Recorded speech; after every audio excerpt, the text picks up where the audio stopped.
No início de 2003, uma equipe de arqueólogos alemães que trabalhava no Iraque deparou-se com uma das descobertas mais significativas dos tempos modernos. Nas profundezas das areias do deserto, eles descobriram o que acreditavam ser a tumba há muito perdida do mítico rei Gilgamesh, o protagonista da história mais antiga que os seres humanos já escreveram, a Epopeia de Gilgamesh. Durante séculos, os historiadores estiveram divididos se Gilgamesh realmente existia, já que, na epopeia, ele é descrito como um gigante de 5,7 metros de altura, um cruzamento entre o ser humano normal e uma deusa mesopotâmica. Por essa razão, era geralmente aceito que a história de Gilgamesh era simplesmente uma invenção do mito. Isso foi até George Fassbinder e sua equipe de arqueólogos, usando tecnologia moderna para examinar profundamente o solo, descobrirem uma cidade antiga inteira sob o deserto, surpreendentemente disposta exatamente como a cidade de Uruk, sobre a qual Gilgamesh supostamente reinou. Foi descrita na epopeia. Havia casas, jardins e campos, ao lado de um sistema incrivelmente sofisticado de canais, levando os arqueólogos a descreverem o local como Veneza no deserto. Mais importante ainda, nos arredores da cidade antiga havia o que parecia ser um cemitério, que os arqueólogos acreditavam ser o túmulo do antigo rei. Como disse Fassbinder, não quero dizer com certeza que foi o túmulo do rei Gilgamesh, mas é muito semelhante ao descrito no épico. O que Fassbinder estava tentando nos dizer? Se o túmulo de Gilgamesh fosse semelhante ao descrito no épico, isso significa que Fassbinder e sua equipe descobriram uma tumba com o corpo de um gigante de 5 metros de altura? Foi simplesmente uma descoberta alucinante, uma peça há muito tempo perdida das origens da história humana. Certamente, acreditavam os arqueólogos, isso mudaria tudo, revelando-nos segredos que nem sabíamos que perdemos. Mas então, o impensável aconteceu. Poucas semanas após a descoberta do túmulo de Gilgamesh, os Estados Unidos invadiram o Iraque, forçando Fassbinder e sua equipe a abandonar o trabalho e fugir do país. E o mistério ficou sem solução? Ou não? Em 1849, um historiador e arqueólogo inglês chamado Austen Henry Layard fez uma descoberta que mudou a história nas ruínas da biblioteca do rei assírio do século VII a.C., em Assurbanipal, no norte do Iraque, considerada uma das bibliotecas mais antigas da história da humanidade. Lá, ele descobriu uma antiga tábua de argila com muitos milhares de anos, coberta por uma escrita curiosa que ele não conseguia ler. Quem escreveu esse roteiro? Perguntou-se Layard. E o que ele dizia? Por mais incrível que tenha sido a descoberta, foi apenas o começo. No início da década de 1850, mais de 15 mil fragmentos de tabuinhas semelhantes, cobertas pela mesma escrita misteriosa, foram encontrados no local. Essas tabuinhas foram enviadas de volta ao Museu Britânico, onde durante décadas estudiosos trabalharam na tentativa de decifrá-las, usando outras tábuas antigas escritas em idiomas que pudessem entender, para trabalhar de trás para frente e tentar traduzir. A descoberta finalmente ocorreu na década de 1870, graças a um homem chamado George Smith. Nascido em 1840, Smith deixou a escola aos 14 anos e começou a trabalhar como gravador de notas bancárias. Embora sem instrução, ele se apaixonou pelas notícias surgidas do Iraque sobre a descoberta de estranhos artefatos indecifráveis, mais antigos do que qualquer outro já registrado. Seguindo sua curiosidade, Smith começou a visitar o Museu Britânico durante o horário de almoço e nas horas vagas, para estudar seu acervo, aprendendo lentamente línguas antigas e se tornando confortável com escritas antigas. Em 1866, a equipe do museu finalmente notou o estranho jovem rondando seus arquivos, então lhe ofereceram um emprego. Se ele quisesse ser tradutor, disseram-lhe, poderia começar com os 15 mil fragmentos encontrados por Austen Henry Layard. Durante anos, Smith trabalhou, até que, finalmente, as palavras escritas nas tábuas começaram a se revelar. Quando o fizeram, Smith ficou chocado ao descobrir a base de uma história inacreditável. Ali nas tábuas havia o registro de um antigo dilúvio, uma inundação que destruiu a humanidade, exceto um homem e sua família. Quando Smith apresentou as suas descobertas à Sociedade de Arqueologia Bíblica em 1872, numa apresentação que até o primeiro-ministro britânico compareceu, isso causou ondas de choque por toda a Europa e pelo mundo. pois muitos estudiosos e teólogos proclamaram que essa antiga história do dilúvio confirmava a verdade da história de Noé da Bíblia. Em 1875, Smith foi além, publicando traduções completas de tudo o que havia descoberto. Embora não soubesse disso na época, ele começou a traduzir a história mais antiga já escrita, um conto lendário que ficaria conhecido simplesmente como a Epopeia de Gilgamesh. Tragicamente, Smith morreu de repente em 1876, com apenas 36 anos. Mas este não foi o fim do que ele começou. Durante décadas, gerações, até hoje, os estudiosos continuaram o trabalho de Smith, traduzindo cada vez mais tabuinhas, revelando lentamente a história completa da epopeia. E, na verdade, vai muito além de uma grande inundação. Na íntegra, a Epopeia de Gilgamesh conta a fantástica história do antigo rei mesopotâmico, chamado Gilgamesh, que governou a área do atual Iraque há muitos milhares de anos. Descreve seu início como tirano e como os deuses procuraram lhe ensinar uma lição, criando um rival chamado Enkidu. Depois que os dois homens lutam até um impasse, nenhum melhor que o outro, eles se tornam grandes amigos e partem em uma série de aventuras descritas em detalhes no épico. Quando Enkidu morre, um perturbado Gilgamesh passa o resto de sua vida procurando os segredos da vida eterna, uma série de aventuras adicionais novamente narradas pelo épico. É uma obra escrita inacreditável, que os estudiosos concordam que influenciou grandemente o gênero literário épico, avançando ao longo da história, incluindo obras famosas como a Ilíada e a Odisseia de Homero. Mas o que realmente atraiu as pessoas para a história nos tempos modernos, à medida que sua tradução foi lentamente revelada, foi a descrição do próprio Gilgamesh, as características surpreendentes do grande rei. Dizia-se que ele era filho de um homem humano e de uma deusa, o que o tornava 1/3 humano e 2/3 divino. Como tal, ele tinha uma enorme estatura física, medindo 17 pés de altura, e foi abençoado com força e resistência sobre-humanas, bem como uma inteligência incomum. Na verdade, a história descreve Gilgamesh como insuperável em todas as coisas. Mas foi mais do que isso. Dentro da história havia uma passagem sobre Gilgamesh que dizia: ele explorou em todos os lugares as sedes do poder. Ele conhecia a totalidade da sabedoria sobre todas as coisas. Ao longo da história, a busca pela sabedoria tem sido algo que impulsionou o ser humano. De acordo com a epopeia, Gilgamesh havia chegado ao fim do labirinto, obtendo o máximo de sabedoria sobre tudo e qualquer coisa. Juntando tudo, foram essas características de Gilgamesh que tornaram a descoberta do seu túmulo, em 2003, tão potencialmente devastadora. Simplesmente, se os arqueólogos conseguissem descobrir sua tumba e olhar para dentro, imagine que segredos ocultos poderiam encontrar. Gilgamesh era realmente um gigante. Seu túmulo era o lar de um esqueleto de 5 metros de altura? Além disso, se o túmulo de Gilgamesh fosse aberto, que registros de sua totalidade de sabedoria sobre todas as coisas poderiam ter sido enterrados com ele? Que conhecimento obteve enquanto ele procurava os segredos da vida eterna? É claro que esses são exatamente o tipo de segredos que as pessoas em todo o mundo fariam praticamente qualquer coisa para conseguir. Nos últimos 20 anos, acadêmicos, historiadores e pessoas comuns debateram a mesma questão. Por que é que os Estados Unidos invadem o Iraque?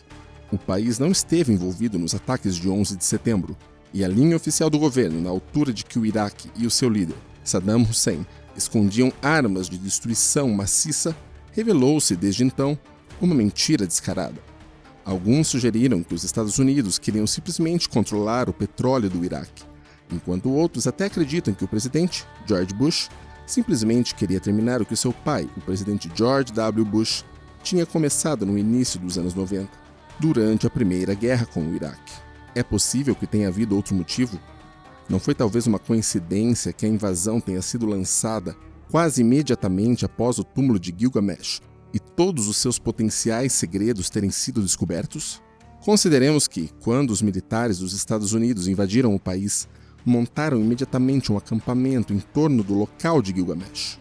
Ao fazê-lo, expulsaram cientistas e enviaram para casa membros da comunicação social que tinham sido enviados para cobrir as descobertas, incluindo figuras importantes da ABC News e da BBC.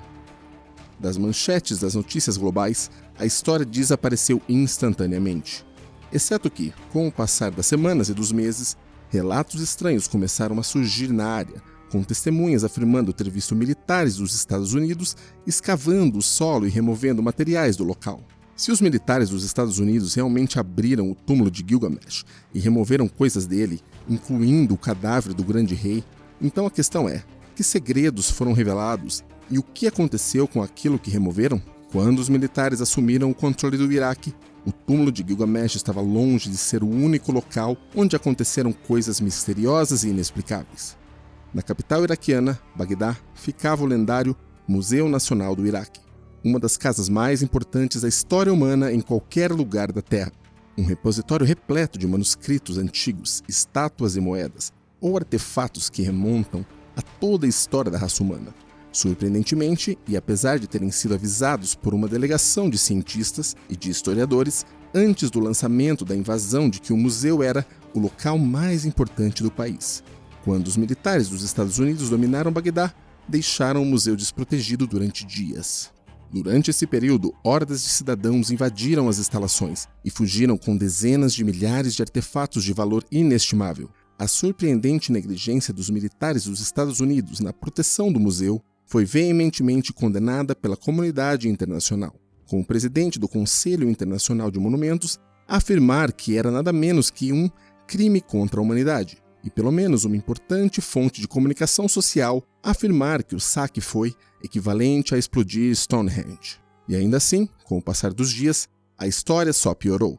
Muitas testemunhas relataram que antes dos saqueadores invadirem o museu, unidades militares especiais dos Estados Unidos entraram e destruíram cofres inteiros cheios de artefatos, carregando-os em caminhões pesados e desaparecendo. Isso poderia ser verdade? E se sim, o que eles estavam removendo? E para onde eles estavam levando isso? Finalmente, o governo dos Estados Unidos, respondendo aos apelos da comunidade internacional, decidiu enviar uma equipe para investigar o local, composta por especialistas da CIA, do FBI e dos serviços de imigração e alfândega dos Estados Unidos. O grupo seria liderado pelo coronel Bogdanos, comandante da Marinha e advogado que também era formado em estudos clássicos pela Universidade de Colômbia. Quando a equipe chegou, encontraram a maior parte das instalações bastante danificada. Como Bogdanos escreveu mais tarde, não era uma visão bonita. Tinha sido usado como posição de combate. Os uniformes do exército iraquiano estavam espalhados por toda parte, assim como os RPGs gastos. Em um pátio fumegavam os restos de centenas de cartões do partido Baath e arquivos. De todas essas posições a assumir na defesa, perguntou-se Bogdanos, por que é que o exército iraquiano escolheu um local tão sagrado, certamente sabendo que a sua luta era fútil? Porém, havia algo mais, algo que surpreendeu e perturbou Bogdanos e sua equipe. Enquanto viajavam profundamente nas entranhas subterrâneas ocultas do museu, descobriram que outra pessoa havia chegado lá primeiro. Embora algumas coisas estivessem claramente faltando, as caixas vazias e os artefatos falsos que o museu armazenava junto com obras de valor inestimável para afastar os ladrões tinham sido deixados intocados. Para Bogdanos, o que isso significava era óbvio. Ficou imediatamente claro que esses ladrões sabiam o que procuravam e onde procurar. Eles tinham sido, em suas palavras, organizados e seletivos. Estranhamente, os ladrões pareciam ter deixado para trás os artefatos mais valiosos, incluindo a melhor coleção de selos cilíndricos do mundo e dezenas de milhares de peças antigas de ouro e moedas de prata. Se foram saqueadores que invadiram as entranhas subterrâneas do museu, então por que eles não saquearam as coisas mais valiosas? Se eles sabiam o que estavam procurando, bem, então o que estavam procurando? Alguns têm uma resposta. Durante a década de 1920, rumores bizarros começaram a surgir no Iraque, espalhando-se de governo em governo através dos corredores do poder em todo o mundo, sobre a descoberta de uma peça insondável de tecnologia antiga, avançada no país, ser chamada de Stargate, uma espécie de portal que permitia que seus usuários se teletransportassem de um local distante para o outro. Pode parecer inacreditável, mas na verdade o Iraque não estava acostumado com esse tipo de boato. Nos textos antigos dos Sumérios, os habitantes originais da área são contadas histórias sobre sua interação com deuses, chamados Anunnaki, e como esses deuses concederam sabedoria e tecnologia avançadas aos sumérios, efetivamente fundando a raça humana como a conhecemos hoje.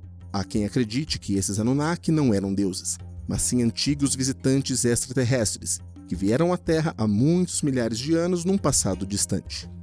A questão, contudo, é que se o Iraque foi realmente visitado por um grupo de visitantes extraterrestres chamados Anunnaki, em algum momento no passado distante, então a ideia de que eles possam ter deixado para trás vestígios de sua avançada tecnologia alienígena parece menos impossível. Na verdade, a ideia de que o Iraque poderia possuir um antigo Stargate foi vista como eminentemente possível pelos governos de todo o mundo na década de 1920, levando a maioria das grandes potências a enviar representantes ao país a fim de caçar a tecnologia perdida.